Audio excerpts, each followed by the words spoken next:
Bienvenue dans ce deuxième numéro de l'année 2021 de l'FC sur Africa 24. Le programme sera encore une fois très chargé en ce lundi 11 janvier, mais voyons tout d'abord le sommaire de ce magazine. Nous parlerons de la Ligue des champions de football et de la Coupe de la Confédération. Vous avez compris qu'il s'agit bien sûr de la Coupe des clubs d'Afrique et place donc à la phase des groupes après les huitièmes de finale. Deuxième grand titre, nous parlerons du Chan. Le Camerounais prêt Tara a fait la fête dans les rues de Yaoundé pour annoncer les couleurs, l'atmosphère à vivre sur votre chaîne au cours de cette émission.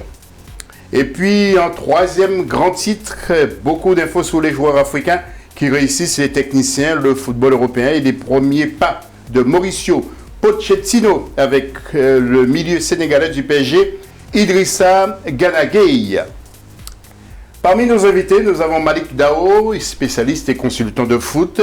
Vous êtes de la Côte d'Ivoire, monsieur Malik. Bonjour, bienvenue ou un superbe retour chez nous, parce que ça fait longtemps. Hein. Oui, bonjour José, merci pour l'invitation. Et puis nous avons un autre invité, il s'agit de l'ancien défenseur de la sélection du Togo, monsieur Charles Toplé, éducateur sportif. Charles, bonsoir. Bonsoir José et bonne année à tous nos téléspectatrices et spectateurs. Merci Charles. Et puis monsieur, je voudrais commencer par une première info. Charles, ça vous concerne peut-être.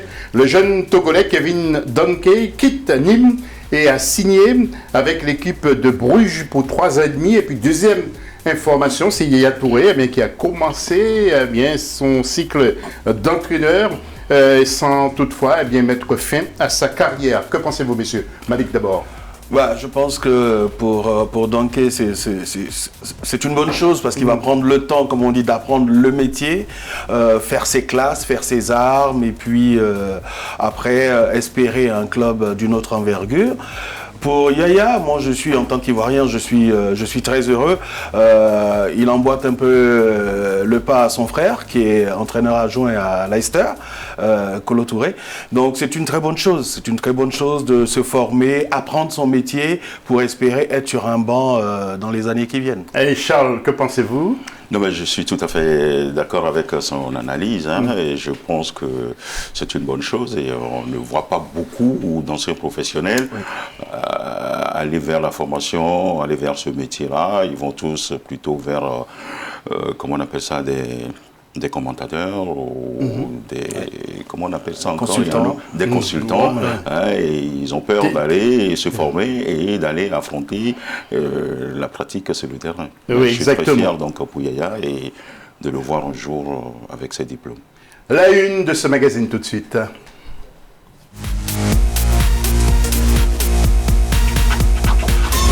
Et les éliminatoires de la Coupe d'Afrique des clubs en Ligue des champions. Faisons le point après le deuxième tour en compagnie de Gladys Mwamba.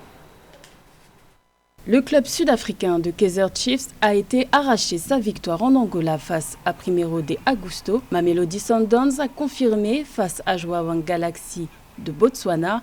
Al Ahly du Caire a écrasé AS Sonidep du Niger 4-0. Une surprise de taille, ce sont les Sénégalais de Teungueth qui éliminent les Marocains du Raja sur tir au but. Autre équipe qualifiée pour la phase de groupe, les Algériens de Belouizdad, AS Vita Club de la RDC, El Merreikh du Soudan, Espérance de Tunis et Wydad de Casablanca qui s'est fait des frayeurs à l'aller. Les Guinéens d'Oroya écartent les Ivoiriens de RC Abidjan de cette Ligue des Champions. Petro Atlético d'Angola, Simba de Tanzanie, MC Alger et le TP Mazembe valident leur ticket pour la suite de la compétition. Et suite à la disqualification de Gazelle FC du Tchad, Zamalek s'est qualifié automatiquement. Messieurs, nous allons voir le tableau pour revenir un peu sur les résultats avec Mamelodi Sundowns qui a battu Jwaneng Galaxy 3-1. Galaxy donc qui a perdu, score sévère quand même. Monsieur, un petit mot tout d'abord avec vous, Malik, sur certains résultats. Qu'est-ce qui a retenu votre attention, par exemple, sur ce premier tableau? Bon, on va dire que d'une manière générale, la logique a été respectée, même si Belouizdad, quand même, a fait fort avec ce gros carton 6-0.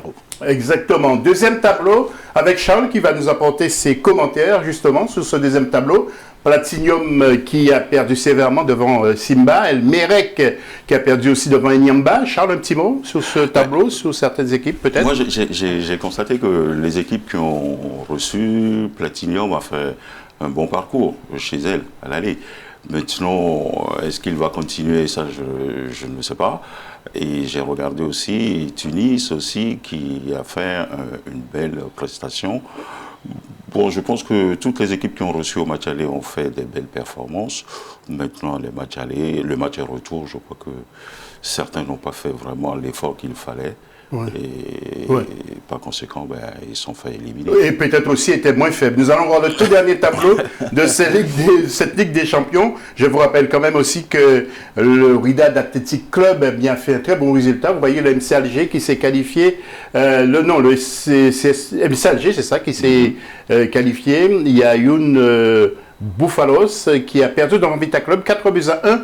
C'est normal pour Vita Club, hein, c'est une belle équipe. Hein. Ah oui, Vita Club qui essaye de renaître un peu, on va dire, de ses cendres. Il y a une nouvelle présidente qui investit en termes de moyens financiers, mais aussi en termes de logistique. Et je pense que ça peut permettre à Vita, justement, d'aller vers les sommets. Exactement. Et puis justement, pour le tirage au sort sur lequel nous reviendrons dans une autre émission, eh bien, en groupe A, nous retrouvons Al-Ahly, AS Vita Club, Simba et l'équipe d'El Berek.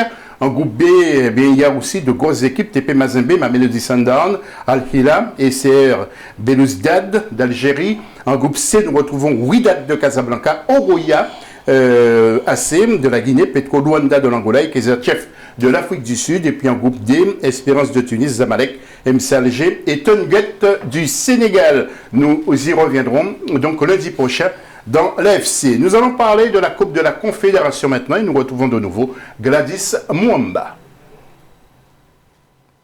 Nous retrouvons quasiment les mêmes équipes pour le prochain tour. JS Kabylie de l'Algérie, Motema Pembe de la RDC, les Camerounais du Coton Sport, Pyramides d'Égypte.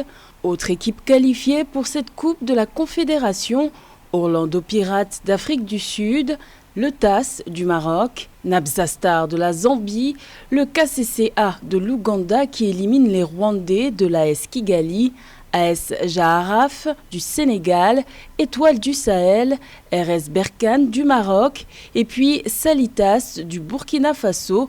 Toutes ces équipes obtiennent leur billet pour la suite de la compétition.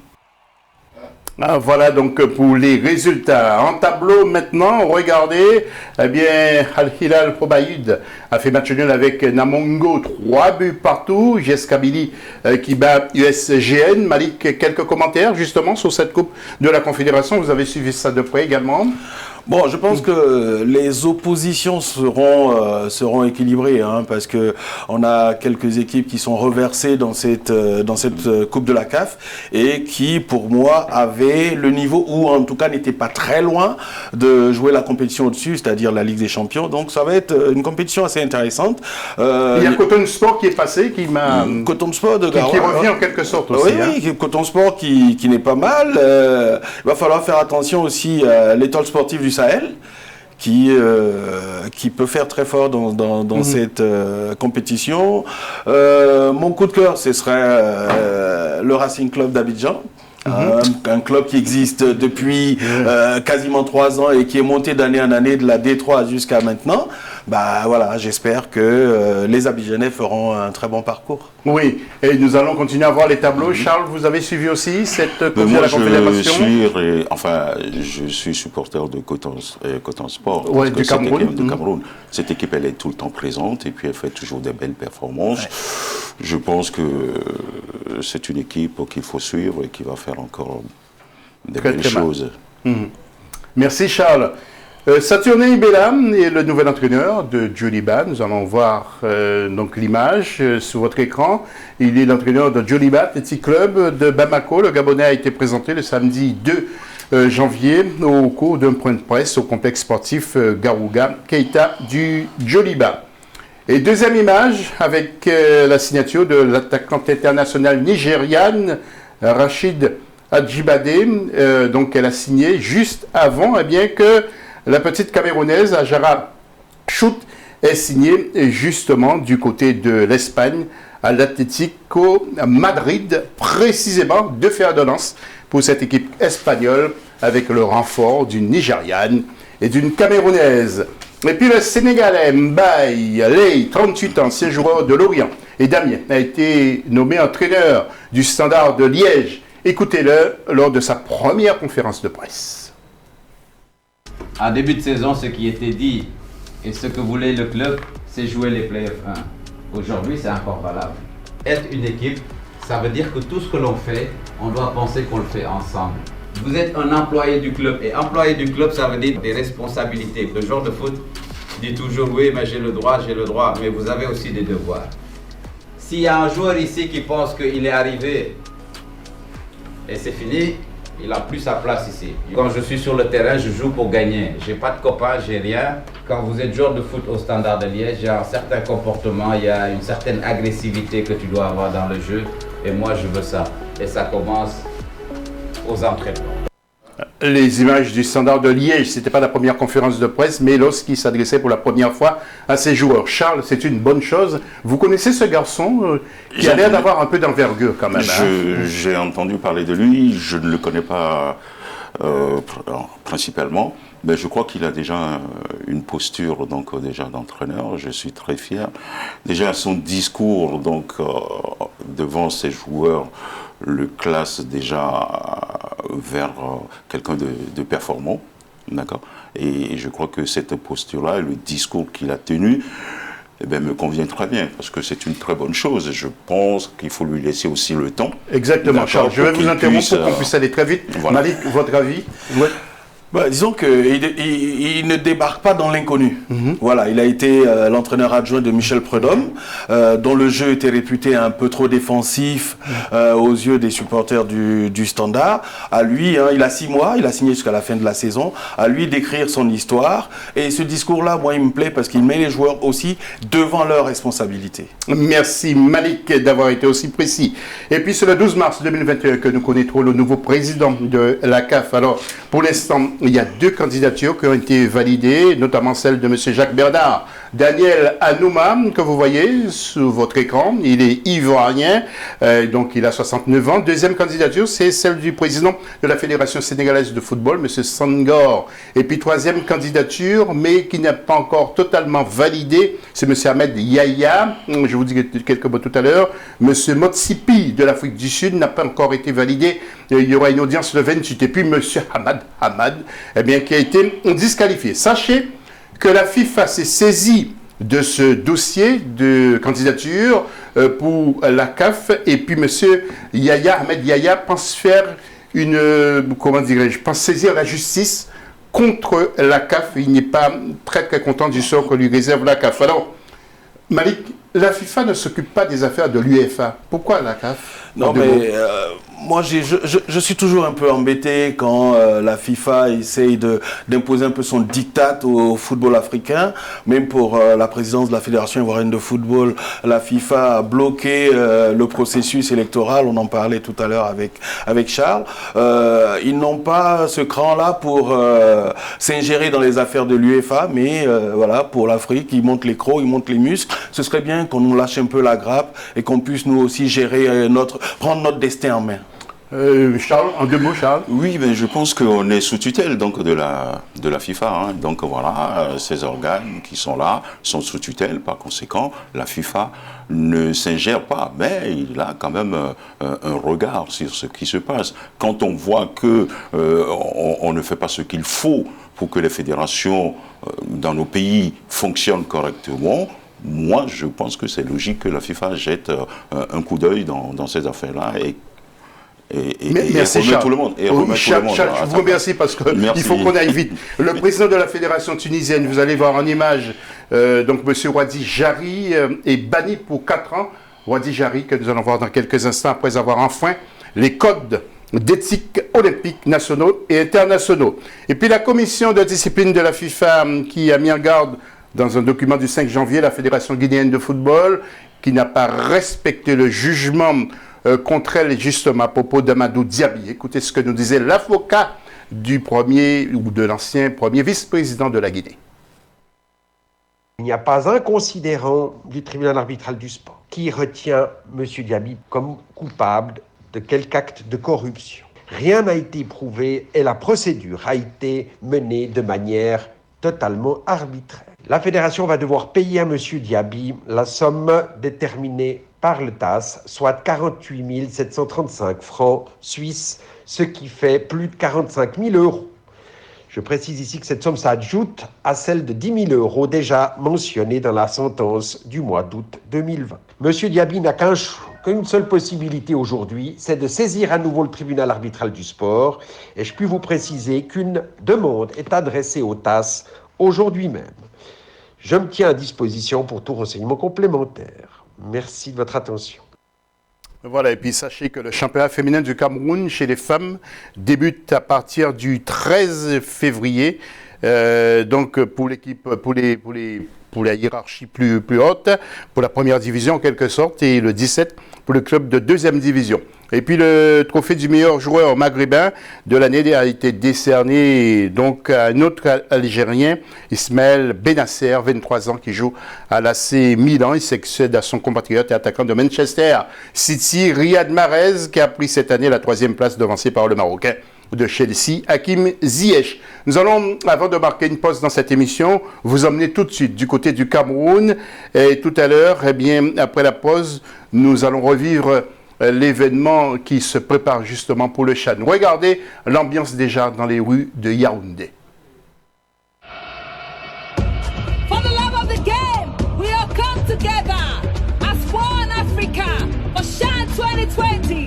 Tuale, asante sana, obrigado, gracias, dankeso, menace, merci beaucoup.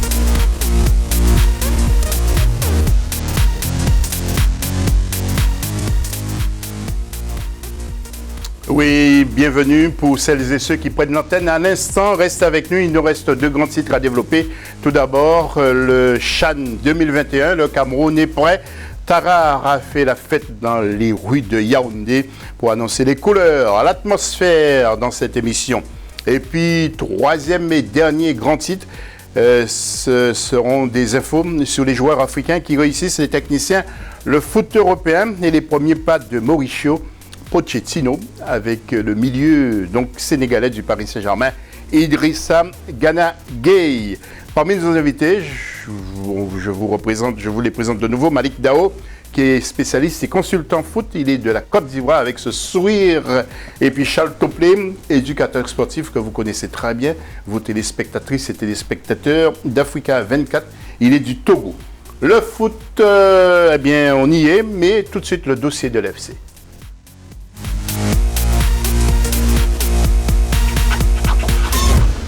Et direction le Cameroun pour ce CHAN 6e édition avec les sélections composées de joueurs évoluant justement uniquement dans les clubs. Vous voyez les stades qui nous sont proposés.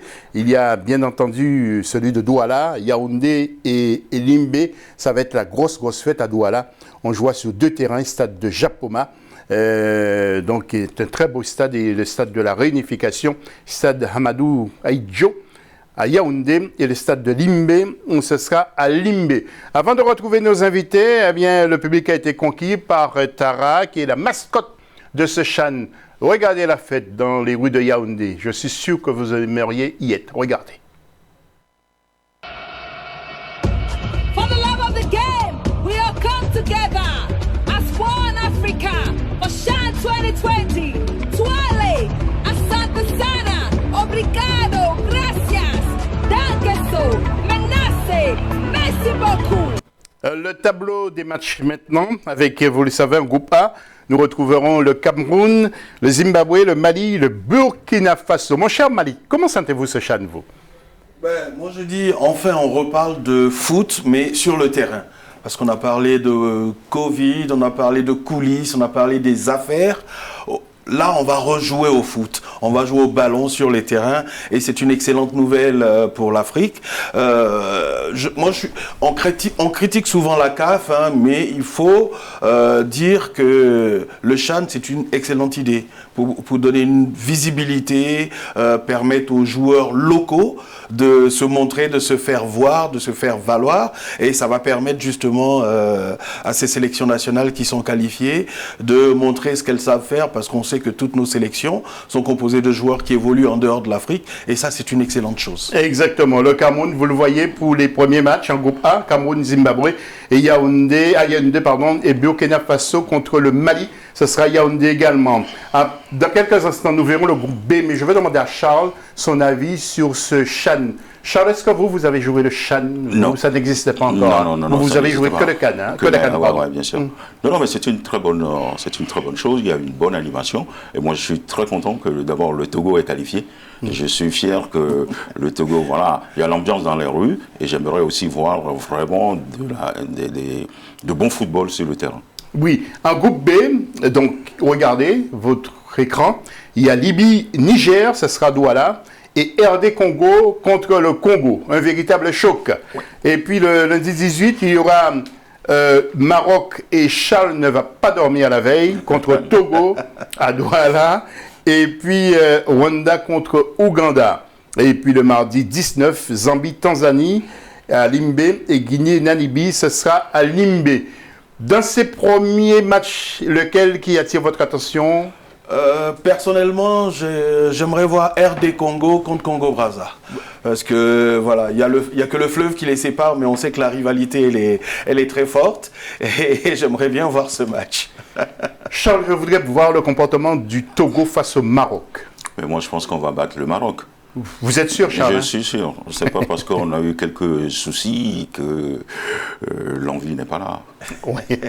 Nous allons tout de suite partir à Yaoundé avec nos consoeurs et nos confrères. Tout d'abord, la ville de Yaoundé qui s'apprête à accueillir la compétition. Joël Ballot. Le Cameroun va accueillir 15 équipes africaines pour participer au championnat d'Afrique des Nations du 16 janvier au 7 février 2021. À moins de 2 semaines de la compétition, les autorités administratives s'activent dans la mise en place des effigies représentatives du CHAN Cameroun 2020 avec l'installation du village de la compétition à l'hôtel de ville de Yaoundé. En plus de la caravane des Tara à la mascotte, des éléments annonciateurs de la compétition sont visibles au ministère des Sports, au Palais des Sports et dans les différents stades et artères de la ville de Yaoundé. Mise en jambe avant la compétition pour les RDC, les précisions avec Joël Ballot toujours. En prélude à la tenue au Cameroun du 16 janvier au 7 février 2021 de la 6e édition du championnat d'Afrique des Nations, la sélection congolaise entame sa préparation le 7 janvier 2021. Le sélectionneur des Léopards A', Florent Ibenge, a effectué sa présélection avec des joueurs évoluant dans le championnat national Linafoot. Il s'agit notamment du tout-puissant Mazembe, FC Saint-Éloi Lupopo, Maniema Union, Don Bosco de Lubumbashi. Rappelons que la République démocratique du Congo à 2 reprises a soulevé le sacre de champion du CHAN, c'était en 2009 et 2016. Mali, Florent Ibenge qui sera sur le banc, mais qui sera épaulé par Pamphile Miao, qui sera le futur entraîneur du TP Mazembe. C'est une paire qui peut faire mal quand même. Hein. Ce sont des pointures, ce sont des entraîneurs qui ont déjà dirigé les sélections au-dessus, qui ont de l'expérience, qui ont de la bouteille. Je pense que surtout pour Florent Ibenge qui revient quasiment 1 an après avoir été démis de ses fonctions, c'est une excellente chose à lui de montrer que les gens avaient eu tort. Avant de retrouver Charles Toplé, première participation des éperviers du Togo, le point avec Joël Ballot. Les éperviers A' du Togo vont participer pour la première fois à la phase finale du CHAN au Cameroun dès le 16 janvier 2021. Ils seront dans le groupe C avec comme adversaire le Rwanda, l'Ouganda et le tenant du titre, le Maroc. Signalons qu'en phase de qualification pour décrocher leur ticket, la sélection togolaise dirigée par Jean-Paul Abalo Dossé a éliminé le Nigeria. Alors Charles, première participation. Non, mais d'abord, je félicite à Jean-Paul Abalo donc, pour son travail. Je sais que c'est un garçon qui a quand même de la qualité, donc qui a fait des très belles choses. Hein. Même quand il était déjà joueur, il a fait de belles choses. Maintenant, dans cette chaîne, je pense sincèrement que le Togo a une carte à jouer. Donc le Maroc a déjà gagné ce titre. Très bien, mais nous sommes en pleine forme et je pense qu'on ira faire des très bons résultats. En le suivant. La Libye a sélectionné 26 joueurs locaux pour ce CHAN. Le prince signé Nathalie Mo. 28 joueurs libyens ont été sélectionnés pour le championnat d'Afrique des Nations 2021 au Cameroun. Les joueurs sont issus de 7 clubs du championnat local de football libyen. La Libye a recruté l'entraîneur serbe Zoran Filipovic pour diriger l'équipe nationale locale lors de la compétition continentale. Le programme d'entraînement sera sous la supervision du nouveau staff technique lors du stage du Caire et pendant le CHAN. La Libye, qui a remporté la compétition en 2014, se trouve dans le groupe B avec la République démocratique du Congo. Et le Congo est aussi tenant du titre, ainsi que le Niger lors de l'expédition camerounaise. 25% des places assises dans les stades ouverts au public, ça c'est une très bonne nouvelle. Retrouvons la rédaction sur place. Les supporters pourront assister au match du championnat d'Afrique des Nations organisé par le Cameroun. En effet, le ministre camerounais des Sports, Nassis Mouele Kombi, a informé que les supporters auront accès au stade pour suivre la compétition. Une bonne nouvelle, toutefois soumise à des directives sanitaires édictées par la FIFA en raison de la pandémie de Covid-19. Ainsi, lors des phases de groupe, 25% des places assises vont accueillir des spectateurs. Un chiffre qui pourra être revu à la hausse lors des phases suivantes de la compétition, avec toutefois une obligation de respect strict des mesures barrières contre la propagation du Covid-19. Charles, avant d'enchaîner, Charles et Malik, c'est une bonne chose, 25% du public pourra prendre place, parce qu'un match sans public, c'est... Oui, c'est compliqué.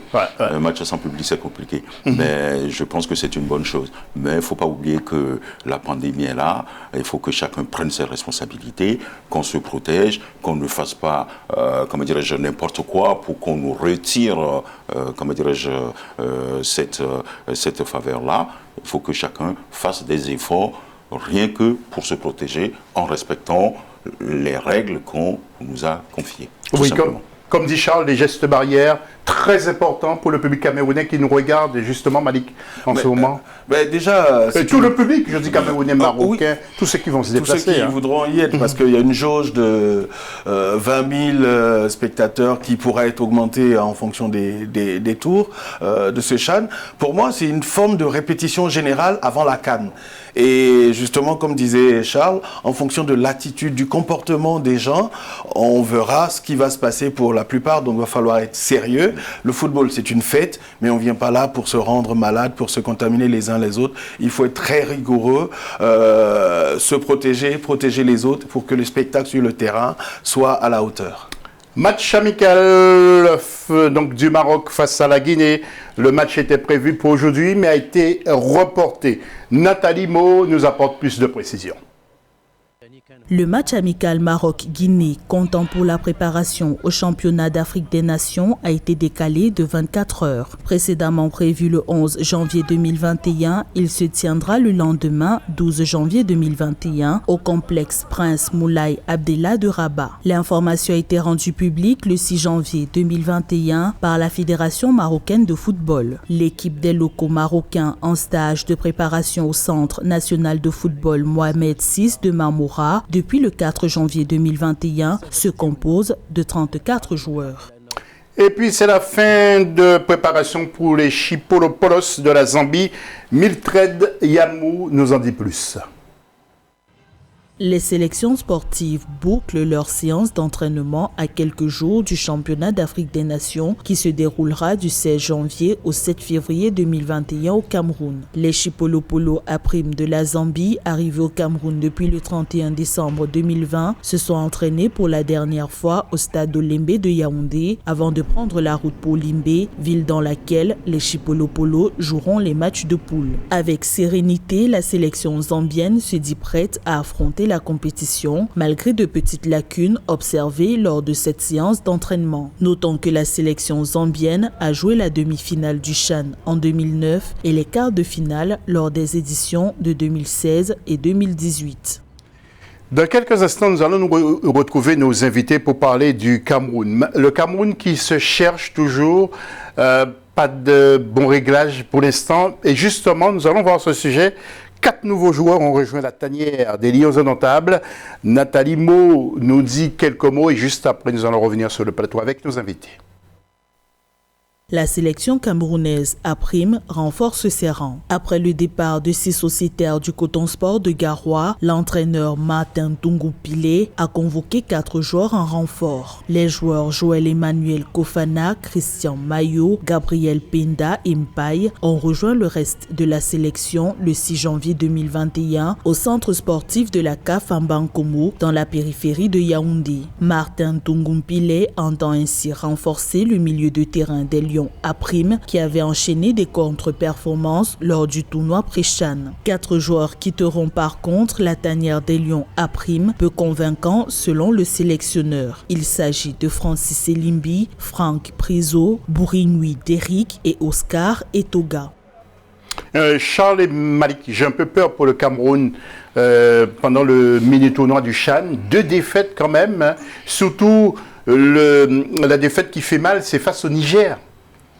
Ma foi, le Cameroun a toujours des très bons joueurs. Mais c'est sur l'organisation que ça se complique. Comme vous dites organisation, vous parlez de l'entraîneur et son staff? Dans une équipe, c'est l'organisation. Il y a le staff, il y a tout ce qui tourne autour de... Mais allez-y, franchement, Charles, qu'est-ce qui ne va pas? Non, mais ce qui ne va pas, c'est l'organisation, c'est les dirigeants. C'est les dirigeants. Les éléments, ils les ont. Les éléments à Cameroun, quand tu regardes même sur le territoire, ils ont beaucoup de talent. Mais sur le plan organisationnel, ils sont défaillants. Oui, Malik. C'est vrai que la préparation est difficile et Parce chaotique. que des défaites lors du mini-tournoi. Hein. Oui, bien, on est d'accord. Ouais. En général, les Camerounais, quand ça compte, ils sont là. Ouais. Donc moi, je ne me fais pas beaucoup de soucis pour les Camerounais. Ils aiment gagner, ils ont ça en eux. En plus, ils jouent à la maison. Ils auront le public pour eux. Je pense qu'ils seront au rendez-vous. Oui, et puis je voudrais vous signaler que nous avons appris qu'il y a un joueur camerounais, à la personne de Christian Maillot, qui a connu une attaque cardiaque. Il a été sauvé in extremis. Ça s'est passé jeudi dernier par une équipe médicale qui était sur place et l'a transporté à l'hôpital. C'est la preuve que l'organisation est parfaite quand même, Bien sûr. autour de ce Chan. Non, c'est important. C'est important. On parle des gestes barrières, mais les gestes de premier secours aussi sont importants. Oui, Charles. Oui, non, mais je pense que c'est une bonne chose parce que il y a la pandémie, mais on n'oublie pas vraiment de s'occuper donc de l'ensemble de la chose. Je pense que c'est une très bonne chose. Charles, vous qui connaissez les préparations, on vérifie aussi, on fait des contrôles pour les... Bien sûr, parce que vous avez... Auprès des joueurs, même Bien si sûr. ce sont des joueurs qui ne sont pas des internationaux, qui jouent au championnat local, obligé, il y a toujours des prévisites, des contrôles permanents. Hein. Mais bien sûr, on est obligé aujourd'hui parce que vous avez des outils qui vous permettent aujourd'hui donc de vérifier tout, donc de contrôler tout et d'être au courant et avoir un suivi. Donc, même que ce soit des joueurs locaux, il y a un staff médical qui est là et qui doit faire des tests d'effort. Tout doit être analysé. Et oui, les prises de sang régulières pour pouvoir analyser et prévenir les risques qui vont arriver. On n'est plus dans le football il y a 20 ans en arrière. Ouais. Donc, tout est fait aujourd'hui pour qu'on puisse travailler normalement avec des staffs techniques sur tous les plans. Voilà, merci. Malik, en 2 mots, la Côte d'Ivoire absente. Hein. Oui, hélas. Hélas, c'est la conséquence de tout l'imbroglio qu'il y a aujourd'hui au niveau du football ivoirien. J'espère vraiment que ça va s'arrêter bientôt. Oui, en espérant que il y aura un nouveau président. Vous avez un autre président en tête, vous souhaitez un président particulièrement? Non, personnellement, je n'ai pas de la FIFA. Oui, personnellement, je n'ai pas de candidat préféré. Ce qui m'intéresse, c'est que le football ivoirien sorte un peu de toutes ces guéguerres de personnes. Voilà. Sous ces mots de Malik Dao, nous allons marquer une deuxième pause et restez avec nous. Nous revenons tout à l'heure, mais pour parler aussi encore de football africain, de footballeurs et de techniciens africains, mais aussi de football international. Restez avec nous, on se retrouve tout à l'heure.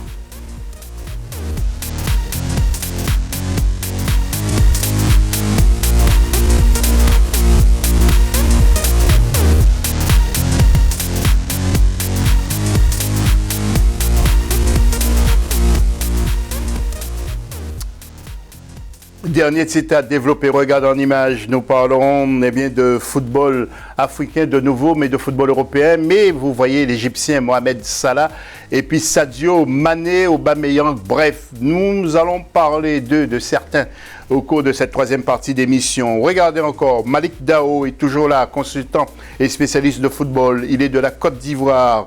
Et puis Charles Toplé, éducateur sportif, il est du Togo. Il attend avec impatience le match Maroc-Togo pour le CHAN. Et avant de partir à l'étranger dans quelques instants, de partir à l'étranger pour voir autre chose, je voudrais vous parler des 12 équipes qualifiées pour la Coupe UFOA. En zone A, nous retrouvons la Gambie et la Mauritanie. En groupe B, le Burkina Faso avec le Ghana. En groupe COSAFA, Namibie et Mozambique. Pour la CECAFA, Tanzanie et Ouganda. UNIFAC, Centrafrique et Cameroun. UNAF, Maroc et Tunisie. Coup d'envoi de cette CAN 2020 le 14 février prochain en Mauritanie. Mais sur deux mots, on dit que c'est l'antichambre des futurs pros. Oui, on peut dire ça comme ça, exactement. Oui. Charles? Oui, non, mais je suis d'accord avec lui. Hein, c'est la même chose. Hein. Oui, c'est la même chose. Oui. Clin d'œil à l'ex-international guinéen maintenant. Jean-Louis Keita, celui qui avait poussé un coup de gueule chez nos confrères de Guinée News pour pointer du doigt l'État guinéen qui ne fait pas assez en faveur des anciens joueurs de haut niveau pour les sortir de la léthargie. Justement, Jean-Louis Keita nous évoque sa carrière. Il parle aussi de Naby Keita. Eh bien, j'ai joué avec le club olympique de Kakandé. J'ai eu 2 trophées. Et j'ai joué avec le CIK de Kamsar. J'ai eu 1 trophée. J'ai été l'un des meilleurs buteurs guinéens pendant 5 ans d'affilée, sans partage. Donc voilà, une importance capitale pour moi. Personne ne m'a dominé dans ce domaine du football en Guinée. Pendant 5 ans, j'ai régné. Donc j'ai été l'un des meilleurs footballeurs guinéens et j'ai joué dans l'équipe nationale avec Mohamed Silla Socrates, père son âme, qui m'a aidé à rejoindre l'Europe en 1988. Mais en Europe, j'ai joué à Újpest Dózsa, c'est-à-dire un club hongrois de première division. Et puis je suis passé par la Belgique, le petit club, un tout petit peu de temps en temps, mais comme ça arrive, hein, quand on vient d'arriver en Europe, on n'a pas un point d'appui. Mais voilà, donc finalement, je me suis retrouvé en première division en Hongrie. Et par un tout petit peu malheur, j'ai eu mal à mes 2 genoux. Je devais venir à Séville après. Et alors le marché était conclu, mais arrivé à Séville, on a essayé de me faire passer les tests et on a trouvé les contreparties bilatérales avec 2 genoux, ce qui m'a fallu 2 opérations, ce qui veut dire que je ne pourrais plus continuer à attaquer professionnel. J'ai essayé d'arrêter, puis voilà, continuer dans un petit club amateur en Alsace. Voilà. Et Naby Keita, c'est un honneur pour moi d'entendre parler un joueur guinéen qui évolue à Liverpool, surtout l'honneur pour les Guinéens en particulier, et les Africains aussi peut-être contents parce que jouer dans un grand club comme Liverpool, c'est pas donné à tout le monde. Prochainement, nous parlerons de Morley Souma qui évoluait à Bastia.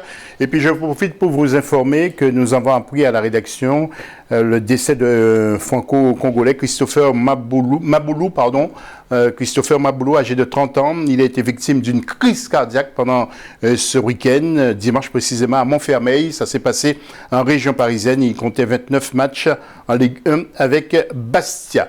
Nous allons maintenant voir, messieurs, en image, 3 jeunes aiglomaliens, Néné d'Orgelès. Vous allez les voir. Donc, il y a Mamadi Diambou et Daouda Guindo qui se sont engagés au Red Bull Salzbourg, en Autriche, situé à la frontière allemande, au pied des Alpes et de l'Est. C'est jusqu'en 2025 qu'ils ont signé. Malik, c'est bien pour les jeunes Maliens, hein? Non, c'est une excellente chose. Ils sont issus de l'académie Jean-Marc Guillou. La preuve que lui, avant tout le monde, il avait compris un peu le principe du trading. Il a eu des académies en Côte d'Ivoire, à Madagascar, un peu partout. C'est une excellente chose. Ils vont apprendre, le métier et puis progressivement venir soit en Allemagne ou dans d'autres grands pays d'Europe. Oui, Charles, ça signifie que si vous sortez de l'académie de Jean-Marc Guillou, vous n'êtes pas bon, vous ne serez jamais bon au football, hein? moi j'ai été bon. Je ne suis pas sorti donc de l'académie de Jean-Marc Guillou. Ouais. J'ai été bon. Non, mais je pense que Jean-Marc Guillou a compris déjà. Mais il fait un excellent boulot quand même en Afrique. Oui. Après la Côte d'Ivoire, maintenant c'est... Non, il fait du bon boulot, mais parce qu'il a aussi des réseaux. Ah, oui.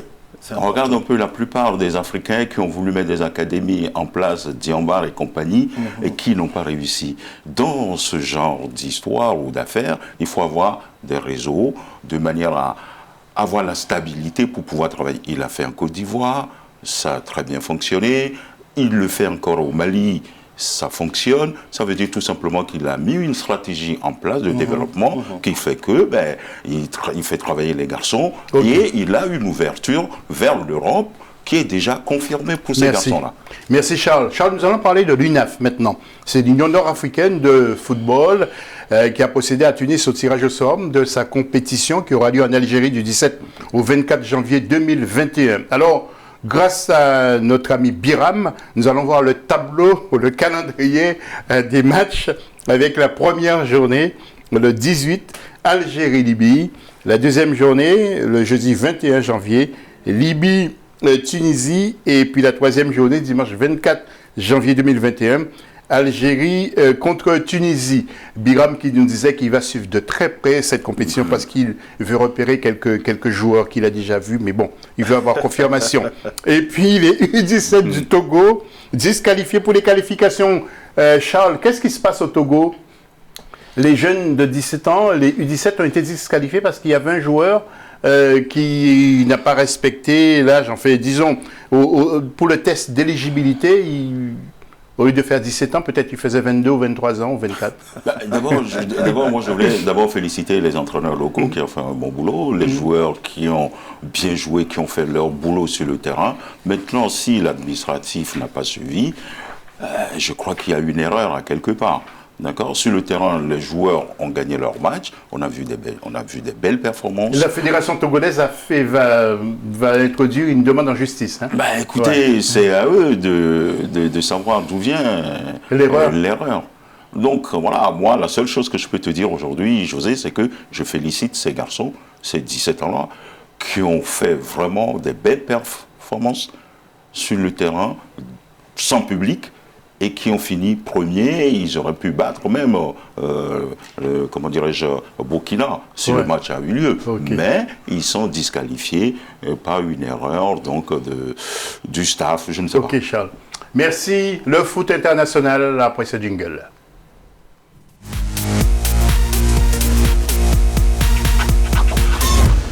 Et vous le savez, le Paris Saint-Germain qui a décidé de se séparer de Thomas Tuchel pour l'Argentin Mauricio Pochettino, que vous voyez en image, Thomas Tuchel, qui a été surpris de son licenciement. Et est-ce que justement, ça peut déclencher un électrochoc, messieurs? On a vu 2 matchs déjà avec Pochettino, un premier contre Saint-Etienne, un but partout, et le deuxième, une victoire du Paris Saint-Germain. L'électrochoc est là, est passé, ça va venir? Je pense qu'à un moment donné, le PSG n'avait pas le choix. Parce que c'est pas toujours évident de débarquer un entraîneur en pleine saison. Mais il y a eu une succession de choses qui ont fait que malheureusement ils étaient obligés de se séparer de Tourelle. L'équipe ne joue pas bien, sa communication est difficile et par moments il a donné des signes d'agacement, d'énervement. Et puis cette dernière interview dans un journal allemand où il a parlé de pas seulement le PSG, c'est pas que du foot, c'est de la politique. Et quand on sait que le PSG appartient à un État qui est le Qatar, je pense que ça faisait un peu beaucoup. Ouais, il ne faut pas toucher à l'institution. Charles, je sais que vous aimez bien ce garçon, Idrissa Gana Gueye, que nous allons voir. Il a joué déjà les 2 matchs avec Mauricio Pochettino. Samedi encore, il a fait un match extraordinaire. Oui, vous pensez qu'il aura une place de titulaire incontestée et incontestable? Tout dépendra donc comme Verratti. Tout dépendra donc de la stratégie de Pochettino. Je sais très bien que toi tu aimes bien Paris Saint-Germain, tu aimerais bien que Paris Saint-Germain écrase tout le monde. Pochettino vient d'arriver, laissons-lui le temps, qu'il fasse son état des lieux, qu'il analyse tout le monde, et après on verra quel système de jeu il va mettre en place pour que tous ces garçons-là qui sont talentueux puissent retrouver vraiment leur vrai niveau. Stéphane Dalmat, ancien joueur du Paris Saint-Germain, nous parle justement de cette équipe qui a complètement changé. Stéphane Dalmat. C'est vrai que le PSG a changé avec l'arrivée des Qataris, avec une réussite on va dire, un peu mitigé parce que l'objectif était bien entendu de gagner la Ligue des Champions assez rapidement. Ils y ont failli l'année dernière, mais bon, c'est vrai que l'année dernière, c'était un contexte assez particulier avec le Covid. Mais je pense que cette année, tout est remis à zéro et il va falloir gagner déjà la prochaine confrontation contre le Barça, qui sera un match assez ouvert, 50-50. Le Barça n'est pas le Barça qu'on a pu connaître il y a 2 ans ou 3 ans, mais ça reste quand même une grosse équipe et voilà, pour moi, pour ce match-là, il y aura un 50-50 et j'espère de tout cœur une victoire parisienne. Voilà. Et le 16 février, Barcelone-Paris Saint-Germain, match retour le 10 mars au Parc des Princes, PSG-Barcelone. Voilà. Et puis, élection donc, de la Ligue Île-de-France en région parisienne. Les protagonistes sont venus sur notre plateau. C'est la moindre des choses de parler du résultat. Donc, réélu Djamel Sanjak, originaire d'Algérie, avec 53,68% des voix devant Thierry Mercier, 25,18%, et Eric Aberdor, 21,14% des voix. Et puis un détour en Angleterre pour vous rappeler que l'Égyptien Mohamed Salah, regardez-le, est toujours en tête des buteurs. Malik, il fait fort, il frappe ce garçon. Ouais. Après son petit problème de Covid. Non, mais de toute façon, moi, je suis pas surpris par les performances de Mohamed Salah, voilà, il est dans le top 10, top 5, on va dire, des meilleurs footballeurs mondiaux. Ça, c'est indéniable. Ce qui m'embête avec Mohamed Salah, c'est quand je regarde un peu son entente avec Sadio Mané, c'est une sorte d'égoïsme un peu du buteur. On a des situations où il peut passer le ballon à Mané ou même à Firmino, où il s'entête à vouloir son but à lui, mais ça reste un très grand joueur. Malik, ça tombe bien parce qu'il compte 13 buts et justement, Sadio Mané est en mode pause, j'ai l'impression en ce moment. Charles, il ne compte que 6 buts. On a l'impression qu'il est absent en ce moment. Nous allons le voir, Sadio Mané. Charles, allez-y. Je ne pense pas qu'il est... Parce que, vous savez, les buteurs, ils ont des moments, des fois compliqués et des moments glorieux. Peut-être qu'il est dans cette phase-là, mais je ne pense pas que Salah lui fait de l'ombre, non. Mais les deux sont complémentaires. Et je pense sincèrement que Sadio Mané, des fois, il se trouve en bonne position où il devait conclure, il ne conclut pas, il les donne à Salah. Salah fait la même chose. Non, je pense qu'il est juste peut-être un peu, fatigué. Et ça va revenir. Moi, je suis sûr que ça. Il participe beaucoup au travail défensif, ce que fait pas Salah. Donc, à un moment donné, aussi, il peut manquer de lucidité au moment de la conclusion. Salah est un égoïste. Salah fait aussi des efforts défensifs. Faut pas. Un peu moins. Non, un peu moins, mais il le fait quand même. Parce que quand tu regardes les deux attaquants, je ne veux pas faire fâcher, notre ami José, parce que quand tu regardes un Neymar et un Kylian Mbappé, ce n'est pas la même chose. Donc je pense que les deux font le travail défensif et en même temps, quand ils se retrouvent dans la zone de vérité, s'ils ont la lucidité, ils concluent. Ils les mettent au fond. Monsieur, au classement du championnat, Liverpool est quand même leader. Donc avec 33 points, devant Manchester United, 33 également. Troisième Leicester, 32 points. Quatrième, Tottenham. Et puis à la 5e place, Manchester City. Je suis surpris quand même que cette année, Manchester City ne tourne pas très très rond non plus. C'est toujours la même histoire. Guardiola a investi depuis quasiment 4 ans, près de 300 millions dans des défenseurs, et c'est toujours en défense que ça flanche du côté de City. Sinon, on sait qu'au niveau du jeu, ça se passe très bien, ça joue très bien, mais défensivement, l'équipe est faible. Mais chaque année, Guardiola achète des défenseurs. Alors, c'est quoi le problème? Oui, exactement. Et pour presque clore cette édition, repartons au Cameroun pour la 6e édition du CHAN qui débute le 16 janvier avec les sélections composées de joueurs évoluant uniquement dans le club de leur pays. La fête dans les rues de Yaoundé pour applaudir la mascotte Tara au cours de sa tournée nationale du 27 au 30 décembre, ça s'est passé, et des milliers de fans ont assisté à son périple marquant officiellement le début des festivités. Nous vous proposons de repartir dans la capitale camerounaise, la belle capitale Yaoundé. Regardez ces images.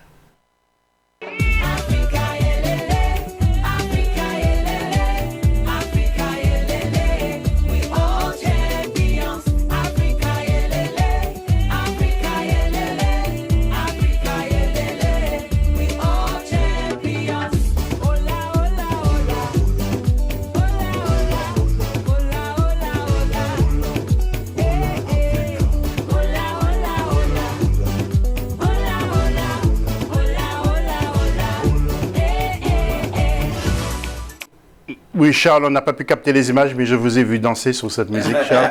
Vous êtes un bon danseur. Vous aimez danser, Charles? Non, mais j'aime bien l'ambiance, j'aime bien ce qui se passe. Et je veux dire tout simplement que l'année 2021 nous apporte vraiment soit meilleur et que cette fête au Cameroun se déroule normalement et que chaque personne qui ira assister à ce match soit vraiment, soit protégé et qu'il respecte tous les règles qu'il faut pour éviter des soucis plus tard. Malik, un mot de conclusion aussi? Oui, je dirais la même chose que Charles, c'est un test grandeur nature, que vraiment tout le monde joue le jeu, surtout que le public joue le jeu, parce que le football, ça reste une fête, il y aura du public, il faut que la fête soit belle, que chacun vraiment joue le jeu aussi bien sur le terrain qu'en dehors. Merci Malik Dao, spécialiste et consultant foot de la Côte d'Ivoire, et puis Charles Toplé, éducateur sportif et qui est originaire du Togo. Un nouveau journal dans quelques instants sur notre antenne.